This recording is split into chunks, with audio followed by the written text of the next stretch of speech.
আমি ডক্টর নীলাঞ্জন চ্যাটার্জি আমার চ্যানেলে আপনাদের সবাইকে স্বাগত জানাই। আজকে একটা ইন্টারেস্টিং টপিক নিয়ে আপনাদের সাথে আলোচনা করব। এটা অনেকেই আমাকে বলেছেন যে এই টপিকটা নিয়ে একটু আলোচনা করতে। আজকে ছোট করে একটু এই বিষয়ে কথা বলছি। টপিকটা হচ্ছে ইউটেরিন ফাইব্রয়েড। ইউটেরিন ফাইব্রয়েড, ফাইব্রয়েডটা কি? ফাইব্রয়েড হচ্ছে একটা নন ক্যান্সারাস গ্রোথ বা টিউমার।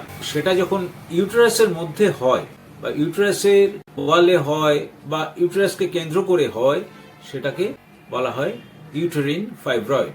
ইউটেরিন ফাইব্রয়েডের সাধারণত যে উপসর্গগুলো আমরা দেখতে পাই বা দেখা যায়, সেটা হচ্ছে হেভিনেস অফ অ্যাবডোমেন, পেটটা ভার হয়ে আছে, এবং ব্যাক পেন হচ্ছে, ফ্রিকোয়েন্ট ইউরিনেশন, বারবার প্রস্রাব হচ্ছে, এবং ব্লিডিং বিটুইন পিরিয়ডস, একটা পিরিয়ড থেকে আরেকটা পিরিয়ডের মাঝখানে অনেক সময় ব্লিডিং দেখা যাচ্ছে, এবং কনস্টিপেশন থাকে অনেক সময়। অনেক ক্ষেত্রেই ইউটেরিন ফাইব্রয়েডের ক্ষেত্রে কনস্টিপেশন থাকে, ব্লাড ফ্লোটা খুব বেশি হয়, আর পেটটা ভার হয়ে থাকে বা পেটটা ফুলে থাকে।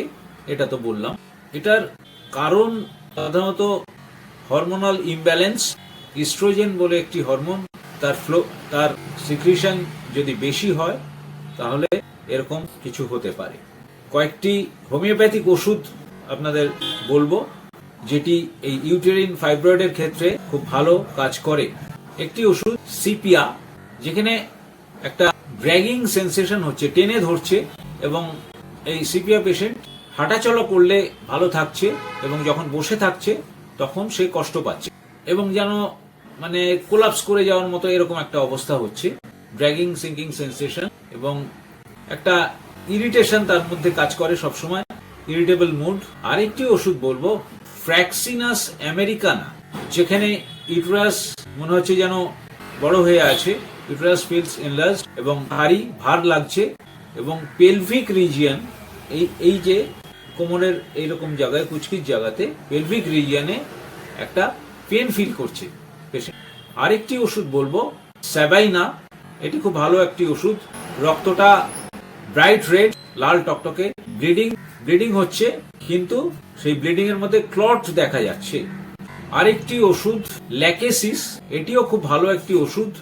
অ্যাবডোমেন ফুলে আছে যেন, ব্লোটেড অ্যাবডোমেন, এবং বাঁ দিকে ব্যথা হচ্ছে, লেফট সাইডেড পেন, পেটের বাঁ দিকে ব্যথা, এবং পেশেন্ট এখানে একটা অদ্ভুত উপসর্গ আমরা দেখতে পাই যে পেশেন্টের কোনো টাইট ক্লোদিং বা শক্ত জামা কাপড় টাইট করে বাঁধা সে সহ্য করতে পারে না বা রাখতে পারে না, পড়তে পারে না, এবং তাতে সে অসুবিধে অনুভব করে, তাতে সে তার সমস্যা সৃষ্টি হয়। এই কয়েকটা ওষুধ আপনাদের বললাম। এটা প্রত্যেকটি 30 পোটেন্সিতে আপনারা খেতে পারেন। কিভাবে খাবেন? 2 drops 4 times ডেইলি, উপসর্গ অনুযায়ী আপনারা খাবেন, এবং বেশ কিছুদিন খেতে হবে, 10 দিন থেকে 15 দিন।